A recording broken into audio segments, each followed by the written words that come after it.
Hello everyone, সকলোকে CSE PIS একাডেমীলৈ স্বাগতম জনাইছো। তো আজি আমি 20 নৱেম্বৰ 2024 চনৰ আটাইতকৈ গুৰুত্বপূৰ্ণ নিউজ পেপাৰ আৰ্টিকেলসমূহ এনালাইজ কৰিবলৈ গৈ আছো। তো এইটো হৈছে আমাৰ WhatsApp channel and Telegram channel. You can join this for further updates. আৰু আমাৰ অলৰেডি আমি জনাইছোঁ যে আমাৰ ইণ্টাৰভিউ গাইডেন্স প্ৰগ্ৰেম চলি আছে, যিটো APSC চিভিল চাৰ্ভিচেছ এক্সামিনেশ্যনৰ কাৰণে যিটো অনগোয়িং ইণ্টাৰভিউ ছেশ্যন চলি আছে। 13 নৱেম্বৰতে ষ্টাৰ্ট হৈছে, আপ টু 30 নৱেম্বৰ চলিব। তো তাৰ কাৰণে যিখিনি ইণ্টাৰভিউ গাইডেন্স আছে, এইসকল ৰিনাউন্স মেণ্টৰৰ পৰা আপোনালোকে মেণ্টৰশ্বিপ পাব। তো ইণ্টাৰভিউ গাইডেন্স প্ৰগ্ৰেমটো জইন কৰক। এইটোৱে আপোনালোকক ইণ্টাৰভিউ ছেশ্যনত মাৰ্কছ কেৰি কৰাত হেল্প কৰিব। Let's start the session. আমি আগতে কৈছোঁ যে আমি নতুন ইনিচিয়েটিভ লৈছোঁ। ইনিচিয়েটিভটো হ'ল আমি আজিৰ দিনটোৰ কি স্পেচিয়েল ছিগনিফিকেঞ্চ আছে সেইটো আমি আগৰ পৰাই লৈ আহিছোঁ। তো আজিৰ ছিগনিফিকেঞ্চ হৈছে, আজি হৈছে ৱৰ্ল্ড চিলড্ৰেনছ ডে।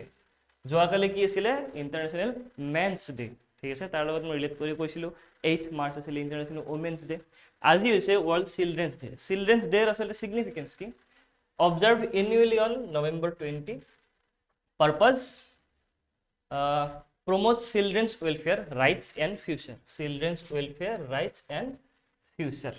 এইটো আমাৰ ফাণ্ডামেণ্টেল ৰাইটতো আছে এইখিনি। ফ'কাছ এৰিয়া হৈছে address issues like educational inequality, child labour, health care access, while urging action to protect and empower children. যেনেকৈ আমাৰ আছে আৰ্টিকল 24 দেন আৰ্টিকল 14, ঠিক আছে, আৰ্টিকল 21A, সেই সববিলাক অল আৰ related to children. History, established as Universal Children's Day in 1954. So, prelims question কেতিয়াবা এনেকুৱা আহিব পাৰে যে statement basis question about the Children's Day. Celebrated to foster international togetherness and improve children's welfare globally. Clear? তো আমি আমাৰ সেশনটো start কৰো। After today's significance, this is the content যিখিনিৰ ওপৰত আমি in details discuss কৰিম। The first news is Putin signs new nuclear doctrine.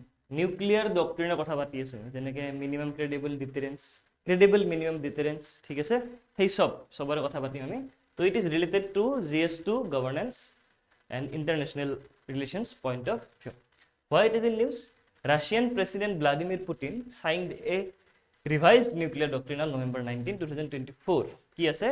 The endorsement coincided with the 1000th day of Russian military intervention in Ukraine since February 24, 2022. 2022 invention হৈছিলে, তাৰ পৰা 1000 দিন already হৈ গ'ল। তাৰপিছত কি চাইন হৈছে? The nuclear doctrine. What is it basically? Doctrine updates permits nuclear weapon use against conventional attacks by nations supported by nuclear powers. ঠিক আছে, permits nuclear weapon use. Nuclear weaponৰ ইউজটো কি কৰিব এতিয়া? পাৰমিট কৰিব। কাৰ এগেইনষ্টত? Against conventional attacks. Conventional attacks are against it by nations supported by nuclear powers. Nuclear power support thoka nation are against it, by heigikhon nation e conventional attack or against it nuclear weapon use koribo paribo as per the new doctrine of Russia. Treats such attack as joint nuclear aggression. Okay, emphasizes uncertainty in the scale, timing and use of nuclear deterrence. Scale kiman poriman, timing and use of nuclear deterrence. Amar jeneke minimum credible deterrence, MCD, MAD, এই সব। Uses scenarios: massive airstrikes, long range missiles or advanced aerial systems targeting Russian assets. This is the scenarios jota by against it to use. Geopolitical context ki link to US supplying Ukraine with long range missile. So kaija kar lagot lagise? Ukraine versus Russia, but Ukraine is partially supported by all European nations and especially United States. Ukraine with long range missile দ্বারা কি হৈছে? Support কৰিছে বা supply দিছে। Aligned with current geopolitical dynamics per Kremlin, মানে per stage. Strategic impact aims to deter Western military support to Ukraine. Aims to deter Western military support to Ukraine. এটো মানে কাট কৰিব লাগে আৰু এতিয়া। Lowers the threshold for nuclear weapon use, raising global security and concern. Of course, যদি nuclear war হৈ যায়, then it to spread obviously হ'ব. So this is the basic concerns. তাৰ লগত আমি কি কৰিম এতিয়া? India's nuclear doctrine কি highlights? তো আমাৰ খিনি আমি চাই লওঁ কি minimum deterrence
এগেইনষ্টত কেতিয়াও নিউক্লিয়াৰ ওয়েপন আমি ইউজ নকৰোঁ যাৰ আছে তাৰ এগেইনষ্টতে আমি নিউক্লিয়াৰ ওয়েপন ইউজ কৰোঁ ক্লিয়াৰ তো এই টপিকটোৰ ওপৰত এটা প্ৰিলিমছ প্ৰেক্টিছ কুৱেশ্যন দিয়া আছে attempt this question and submit Euro answer in the comment section তো সেকেন্ড পাৰ্টটো হৈছে আমাৰ কৰিমগঞ্জ ডিস্ট্ৰিক্ট আছিলে কৰিমগঞ্জ ডিস্ট্ৰিক্টৰ নাম চেঞ্জ কৰা গৈছে তাৰ বেসিক্স অলপ এতিয়া আমি চাই কি হৈছে this topic is renaming of Karimganj district as Sribhumi related to CS5 Assam polity point of view why it is in the news the Assam government has decided to rename the Karimganj district in the Barak Valley as Sribhumi কাৰ লগত related থাকিব কবি গুৰু ৰবীন্দ্ৰনাথ টেগোৰ কি relation থাকিব মই কৈ আছো as Sribhumi fulfilling a long standing demand of the local population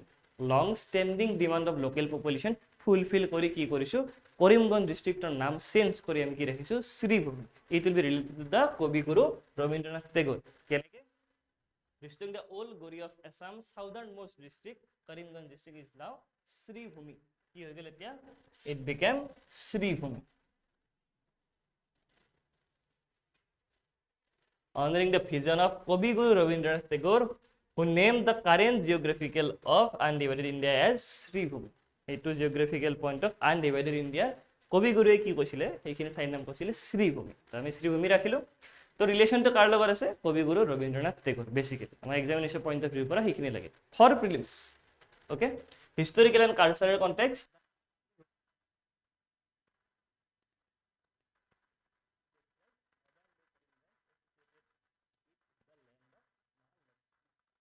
কাৰ লগত আছে মা লক্ষ্মীৰ লগত আছে then this renaming aligns with the aspirations of the local community aspirationer পিছতে নামটো আসলে চেঞ্জ কৰা গৈছে কৰিমগঞ্জ আছিল সেইখিনি ঠাইক কবি গুৰু ৰবীন্দ্ৰনাথ টেগৰে আগতে কি নাম দিছিলে শ্ৰীভূমি তো সেইটোৰ পাৰ্সপেক্টিভতে আমি ডিস্ট্ৰিক্টখনৰ নাম চেঞ্জ কৰি কি ৰাখিছো আসাম গভৰ্ণমেণ্টে কি ৰাখিছে শ্ৰীভূমি ৰাখিছে significance of the renaming initiative কি significance আছে আসলে ইনিশিয়েটিভটো reflects local sentiments and cultural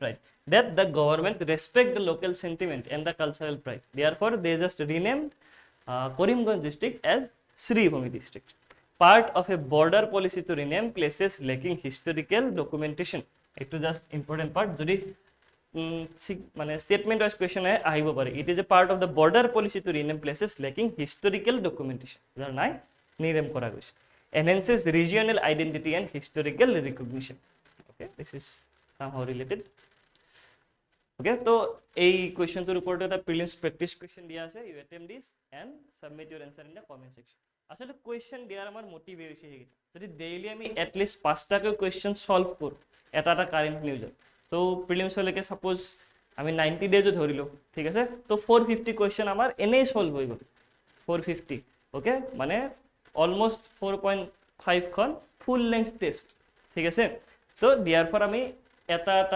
নিউজৰ এগেইনষ্টত এটা প্ৰিলিমছ প্ৰেক্টিছ কোয়েশ্চন দিছ তো যি সকলে মানে সিৰিয়াসলি চাই আছে ডেইলি চাই আছে কারেন্ট এফেয়ার্স নিউজ গেটা at least attempt this question okay it will be beneficial for next news is India Italy 5-year strategic action plan which is related to GS2 international point of view why in the news security news আছে that India Italy unveil 5-year strategic action plan কি থাকিব unveil ambitious 5-year strategic action plan 2025 or 29 লৈকে on the sidelines of the G20 summit in Brazil এবাৰ Brazil যোৱাকালি যেটো নিউজত আছিল ব্ৰাজিলে host কৰিব G20 তাৰ সাইডলাইনত কি হৈছে ইন্ডিয়া আৰু ইটালীৰ এটা সাইডলাইনত কি হৈছে স্ট্ৰেটেজিক এলায়েন্স হৈছে কি থাকিব তাত focusing on enhancing bilateral ties across key sectors why Italy is important for us suppose this is the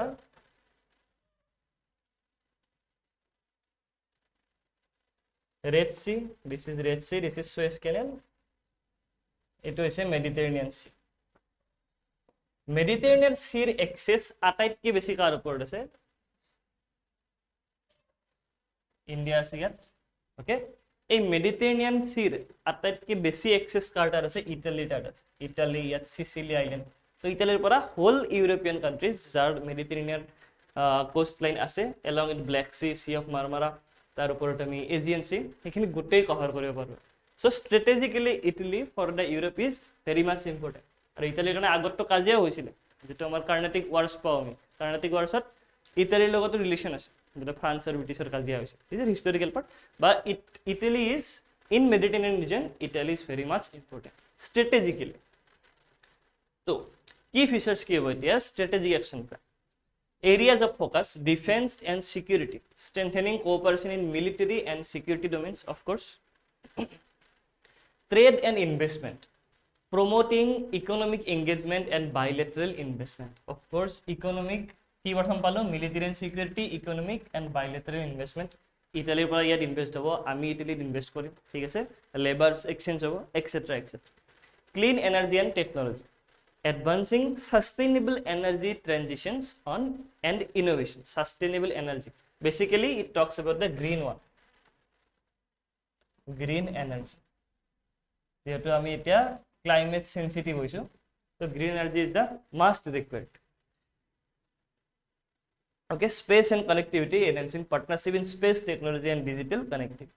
That's what migration and mobility, facilitating people to people exchange and ease of movement. যেটো আকলে আমি জেনেকে পাৰো device to device direct to device তেনেকে এই সব digital প্রসেসত আমি কি হইছে লাহে লাহে হেল্প লৈছে সব multilateral collaboration working on together on global platform to uphold democracy, the rule of law, the sustainable development, all this আমি uphold Karim.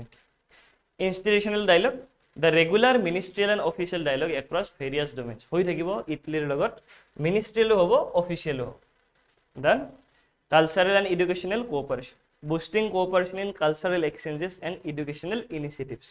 Okay, jeneke ami last newsot paisile je US ot ki hoise ataitke beshi Indian student goise to ami ki korisu lahe lahe educational system ami globalize kori disu. So these are the key points, key areas. Significance of their partnership, এই পাৰ্টনাৰশিপৰ significance কি থাকিব partnership কৰাৰ পিছত আমাৰ কি লাভ হ'ব কি লোকচান strengthens the India Italy strategic partnership reflecting shared value of democracy and development. তো statement was question আহিব পাৰে কিহৰ লগত গুৰুত্ব দিছে বেছি democracy and development will be in various sectors science and technology then education etc etc. Supports mutual economic growth innovation and global standing, mutual economic growth innovation and global standing. Addresses global challenges like climate change, energy security and sustainable development. Climate change যেটো মই কলো অলপ আগতে energy security green one and sustainable development, of course. Key outcomes of the recent summit, key outcome ki hai enhanced commitment to the implementation of multilateral strategies such as global biofuel alliance and the India Middle East Europe economic corridor, India Middle East Europe economic corridor, global biofuel alliance. So ইয়াৰ পৰা at least আমি অলপ এবাৰ question expect কৰিব পাৰো অলপ the alliance international solar alliance suppose Middle East corridor CPEC corridor all this সবৰ পৰা আমি এটা question expect কৰিব পাৰো এবাৰ. Expanded bilateral ties in emerging technology and defense co-production. Done. তো টপিকটো বেসিক্যালি সেইখিনি আছিল আমি স্ট্র্যাটেজিক অ্যালায়েন্স এটা কৰিছো সাইডলাইন G20 ৰ লগত ৰিলেশন নাই Italy and India directly sideline কৰি আমি কি কৰিছো কিছুমান আমাৰ স্ট্ৰ্যাটেজিক অ্যালায়েন্স ৰাখি কিছুমান সেক্টৰত আমি ডেভেলপমেন্ট কৰিছো কিছুমান সেক্টৰত ইটালী লগ হৈ আমি ডেভেলপমেন্ট কৰিছো this will be significant for both the nations Italy and India also. তো এই কোশ্চেন নিউজৰ ওপৰত এটা প্ৰিলিমছ প্ৰেক্টিছ কোশ্চেন দিয়া আছে attempt this question and submit your answer in the comment section. No party symbol allowed in the Gao Panchayat elections. This is the fourth news which is related to GS2 polity and governance point of view. Along with this is also important from the GS5 polity, Assam polity point of view also. Key decided no party symbol allowed at Gao Panchayat election. Gao Panchayat election alopman change hoise. Key change hobo the Assam government has amended the Panchayat Act to prohibit the use of party symbols in Gao Panchayat elections while allowing them for Anshalik Panchayat and Jila Parishad. Anshalik Panchayat or Jila Parishad election থাকিব but গাঁও পঞ্চায়তত party না থাকিব এটি and গাঁও পঞ্চায়তৰ কি হ'ব অলপমান ইলেক্টৰাল ৰিফৰ্ম হৈছে তাত কি ৰিফৰ্ম গাঁও পঞ্চায়তৰ যেটো প্ৰেসিডেন্ট আছিল আগতে ডাইৰেক্ট ইলেকশন হৈছিল এইবাৰ প্ৰেসিডেন্ট ডাইৰেক্ট ইলেকশনৰ পৰা না যায় প্ৰেসিডেন্টৰ কাৰণে প্ৰথমতে ওয়াৰ্ড মেম্বাৰ বা যি হল মেম্বাৰ সকল আছে মেম্বাৰ সকল ডাইৰেক্ট ইলেকশন আৰু মেম্বাৰৰ মাজত ইলেকশন হ'ব আৰু ইনডাইৰেক্ট ইলেকশনৰ পৰা আমি কি পাম এবাৰ গাঁও পঞ্চায়তৰ president John Assam Chief Minister Himanta Biswa Sharma on Tuesday announced that the Panchayat election have been postponed to February 2025 instead of December. The revised voter list is expected to be published by the December 30, 2024.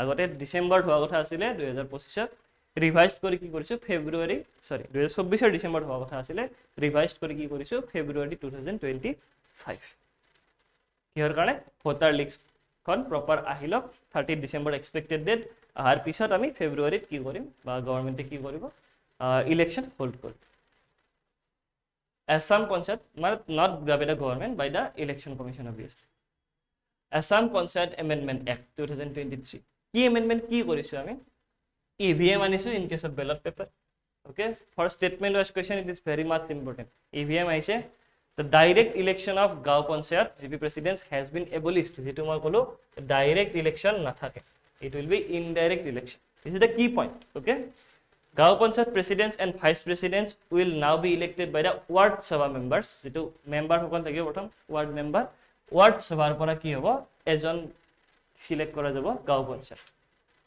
10 members per Gaon Panchayat তাৰ মাজৰ পৰা এজন কি হ'ব পঞ্চায়তৰ president no confidence motion against Gaon Panchayat presidents can only be moved after 2 years and 6 months 2 years 6 months পিছতে no confidence motion issue কৰিব পৰা যাব তাৰ পিছত নো কনফিডেন্স আহিলে কি হয় পঞ্চায়তৰ প্ৰেসিডেন্টছন গুছি যায় এগেইন তাৰ কাৰণে ইনডাইৰেক্ট ইলেকশন হ'ব এগেইন পঞ্চায়তৰ প্ৰেসিডেন্ট আহিব this part election without party symbols কিয় পার্টি না থাকে election for Gaon Panchayat will be without political party symbols however candidates can use party symbols in Anchalik Panchayat and Jilla Parishad elections delimitation of Panchayat constituencies এই delimitation কাৰণে এবাৰ আমি postpone কৰা গৈছে সাধাৰণতে A district level delimitation commission will be established headed by the district commissioners to manage the delimitation process for all Panchayat constituencies.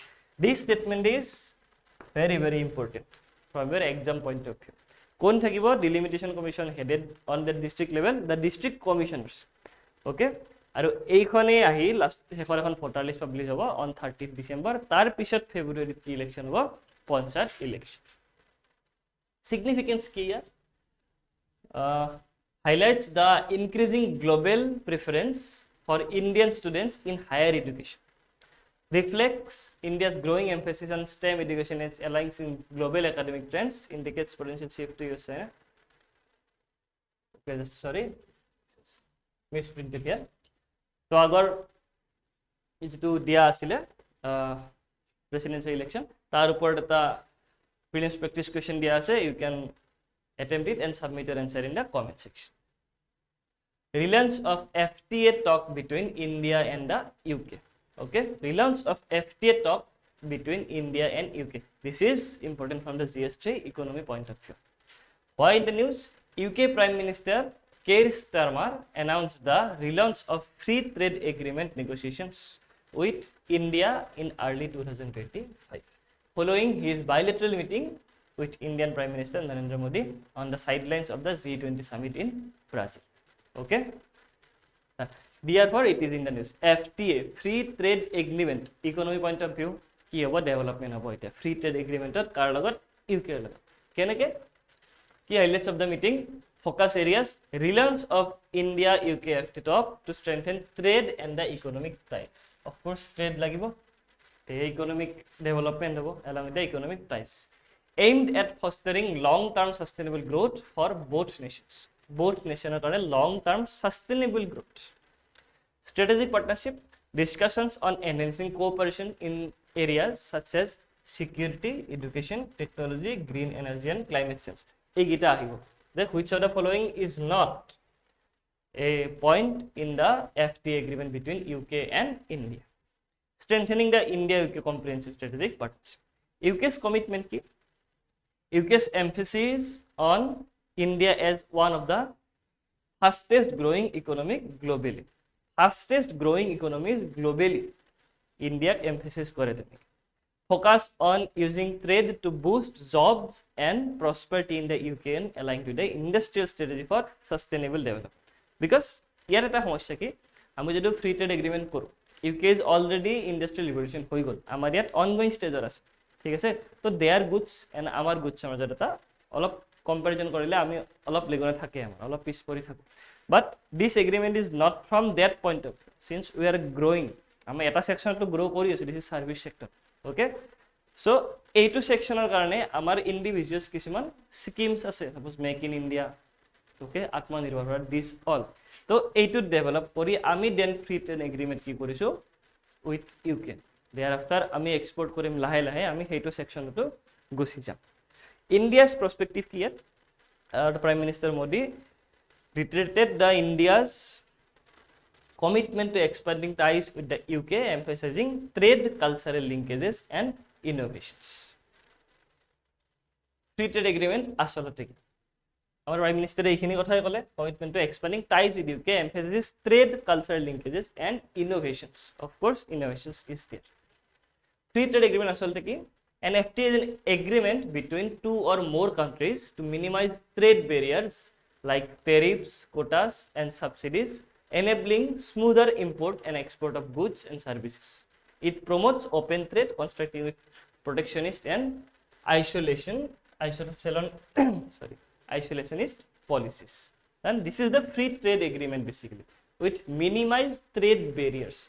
মানে কি আৰু এটা ট্ৰেড অপশন কি থাকে double taxation evidence agreement we can link with this what is DTAA double taxation evidence agreement suppose ইটালীৰ লগত tie কৰিলো আমি this is Italy this is India ইয়াৰ পৰা যেতিয়া যাব গুডছ এটা ইয়াত কি দিব লাগিব কাস্টমছ ডিউটি যেতিয়া ইয়াত এন্টাৰ কৰিব ইয়াতো দিব লাগিব কাস্টমছ ডিউটি দেন আমি কি কৰিলো এটা সিঙ্গল গুডছৰ কাৰণে টু টাইমছ আমি কি দিলো ট্যাক্স দিলো okay double taxation evidence agreement is that এটা গুডছৰ কাৰণে দুখন দেশৰ মাজত এগ্ৰিমেন্ট থাকিব যে আহিলে কাস্টমছ ডিউটি এটা ঠাইতে লব ডাবল ট্যাক্সেশন নাথাকে হয়তো ট্যাক্স ইয়াত থাকিব হয়তো ট্যাক্স ইয়াত থাকিব this is double taxation evidence agreement এইটো ইউজ কৰাৰ কাৰণে কি থাকে FTA between two countries minimizing trade barriers minimum হ'ব এটা ফ্ৰী ট্ৰেড হ'ব between two countries significance of India UK FTA কি significance here Economic growth enhances bilateral trade and promotes job creation. This is the must needed because our demographic dividend is too young.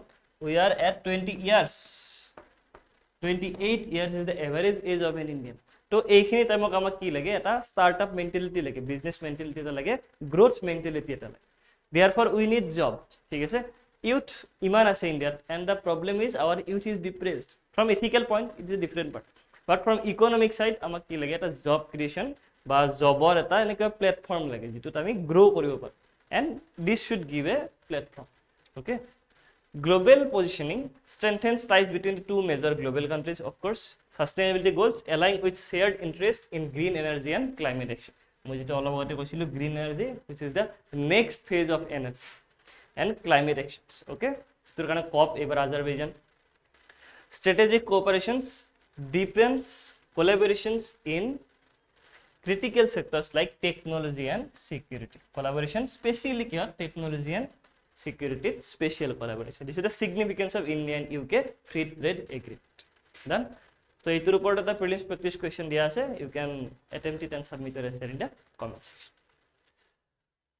So, আমি already কৈছো যে prelims যেহেতু আহি পালে আমি কি চাব লাগে এটা prelims oriented question news চাব লাগে. So prelims fact আমি লইও today's significance is only for prelims pre-fact কি আছে K Sanjay Murthy appointed as CAG of India Controller and Auditor General of India okay new appointment K Sanjay Murthy an IAS officer of 1989 batch Andhra Pradesh cadre appointed as Controller and Auditor General of India by President Draupadi Murmu predecessors replaces Girish Chandra Murmu agote asile তেখেত CAG since August 2020 পৰা তেখেতে CAG আছে previous role secretary department of higher education আগতে তেখেত secretary আছিল department of higher education এতিয়া কি হৈ গল controller and auditor general of India role of the CAG কি থাকে আসলতে audits union and state government departments including critical sectors like railways defense telecommunications and Indian post oversees audit of 1500 plus public enterprises and 400 plus autonomous bodies they just do audit This office just do audit keneke ki choli ase aru report publish koribo hey reporter uporat ki hobo government e next action lobo ba next planning koribo so this is the first prefect second prefect is Ayushman Bhai Vandana launched Ayushman Bhai Vandana launch ki itu PM launch Ayushman Bhai Vandana health cards under Ayushman Bharat Pradhan Mantri Jan Arogya Yojana ABPMJAY. Enrollment over 10 lakh senior citizens aged 70 plus enrolled, including 4 lakhs women. Impact এইবিলাক statement. So statement wise question যদি আহে, these are important for impact. Treatments worth rupees 9 crore authorized, benefiting 4800 seniors, including 1400 women. Okay, this is also a statement, this is also a statement. Then so key recent news to basically Ayushman Bhai Vandana enrollment ke dar ABPM JAY touches 10 lakh within 3 weeks. 3 সপ্তাহতে 10 lakh beneficiary আমি কি কৰিছো touch কৰিছো. Okay, this is the basic news. This was all news from our side today. লগতে আমি আমাৰ initiative খিনি কৈ দিওঁ. This is our VAJRA batch, which is APSC UPSC foundational batch. Prelims, mains, or interview guidance in a single platform, just in recorded format. These classes, this foundation is in recorded format, and there will be 2 live classes will be done in the CSAP app, just in 2100. লগতে কি দিম আমি এখন APSC guidebook দিম. কেৱল guidebook খনৰ price 2100 include না থাকিব. বাকি prelims, mains, all GS syllabus cover থাকিব in just 2100 rupees. And this is our prelims test series schedule. Okay, prelims test series already start হৈ গৈছে from 2nd of November. তাত থাকিব sectional test series 14টা, full length 10টা, full length test series, sorry, full length series এটাৰ কাৰণে 6টা আৰু full length test series থাকিব 10টা C set. Okay, so you can join and boost your preparation for prelims examination. And this is the Brahmastra batch. Brahmastra batch is also APSC foundation batch. কেৱল এইটোৰ specialisation হৈছে এটা. This is offline batch, and এইটোৰ speciality হৈছে যে this is for 1-to-1 mentorship. এটা batchৰ against এটা mentor থাকিব, এটা ষ্টুডেন্টৰ against এটা mentor থাকিব. There will be a proper study plan for every week, আৰু every week আমি Relance mentorship বিলাকে কি কৰিব চাব যে ঠিকে থাকে আছে নে নাই, স্ট্ৰেটেজি বিলাক ঠিকে থাকে আছে নে নাই, বা আপোনালোকৰ কি সমস্যা, এই ইন্টেন্স কেয়াৰ লোৱা হ'ব in the Brahmastra batch. Okay, so that's all from our side today. Thanks for watching.